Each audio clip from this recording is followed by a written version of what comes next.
Advanced Study Issues shows has a pleasure to invite today Professor Eric Dunning in our program. Welcome, Professor Dunning. Thank you very much. It's an honor to interview you today. Eric Dunning is an important worldwide name in sociology of sport. He is the author of a number of books and articles on sport and the figurational sociology originally proposed by Norbert Elias. He is an emeritus professor of the University of Leicester. Dunning has edited and co-authored and writing numerous books in sociology of sport. For instance, Sport Matters, Sociological Issue of Sports, Violence and Civilization, that we needed to translate to Portuguese. It's still in English. And he is well known in Brazil for his book with Elias, Quest for Excitement, Sport and Leisure in the Civilizing Process. That's what we have in Portuguese. This is his sixth visit to Brazil and the fourth visit in Unicamp.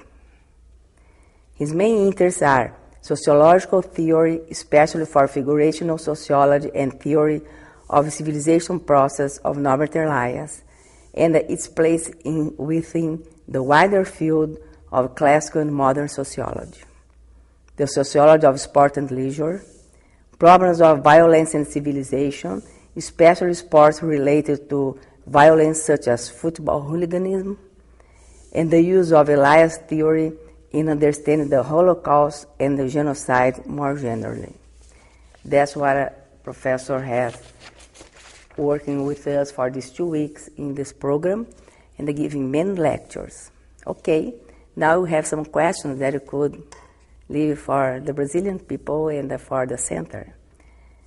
The first one is the main ideas of Norbert Elias' theory involves the idea of an increase of differentiations in behavior, power, and the habits among and within human societies in the very long run.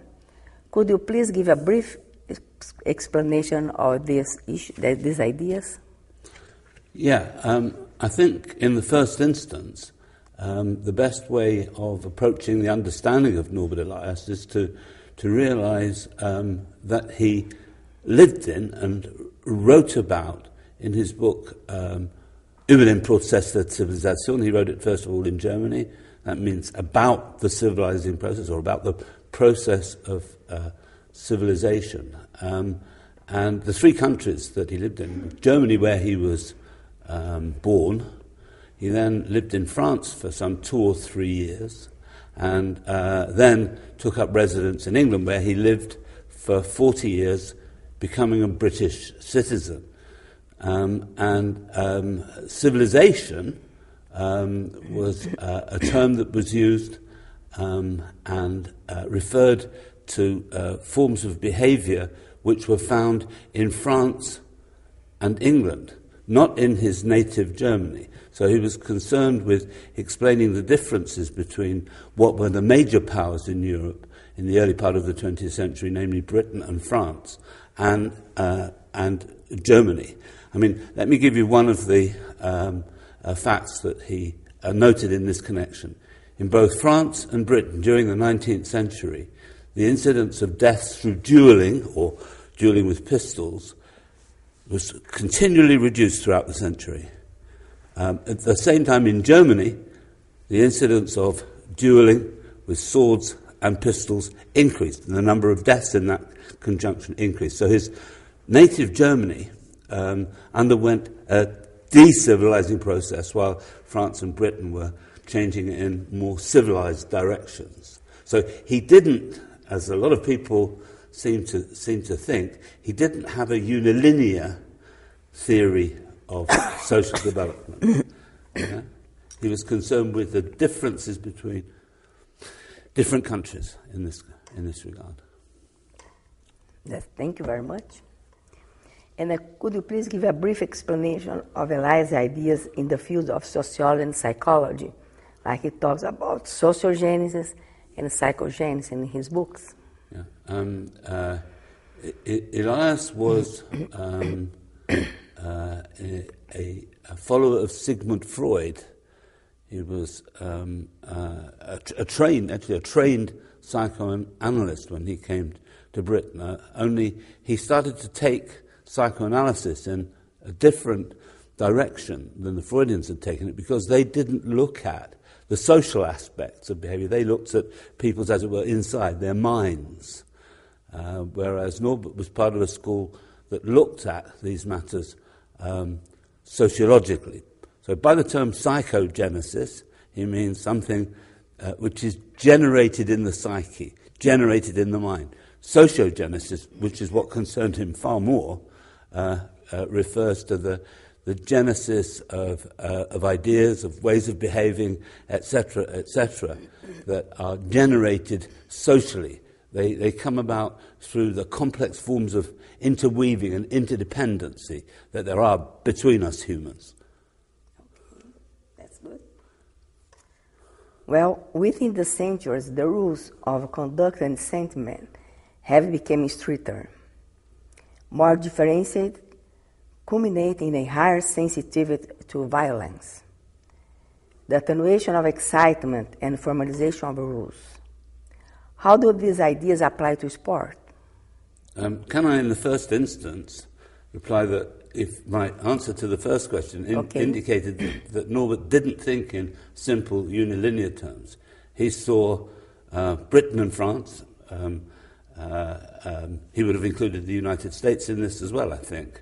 A bit later on, that they were developing in a civilizing direction, while his native Germany was undergoing a process of decivilization, which actually led to the Second World War. Well, the First World War in the first instance, but ultimately the Second World War, with all of the barbarities that were done by the Nazis in Germany, in the territories that it conquered. And how these ideas apply to sport? Sport is something that developed, first of all, in England, the offshore island of the Western European context. And the word sport itself started life as French. It was actually déporté. And then in English it became disport, and then the dis was eventually lost in the 17th and 18th centuries, and they started to talk about sport. And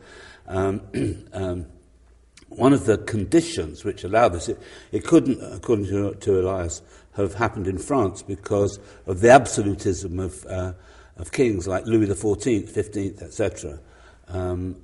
They demanded absolute power. They demanded that all nobles should live in the palace at Versailles with them. Whereas nothing of that sort happened in England. I mean, there was a civil war in the 17th century, which led to the king, the Stuart king, Charles I, having his head cut off.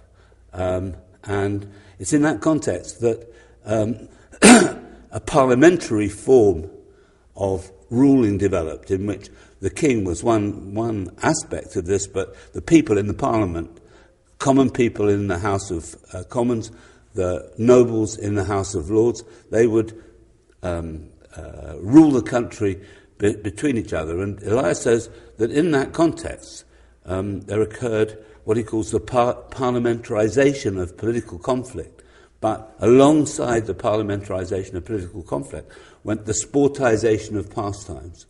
You've got ideas such as fair play, equalizing treatment.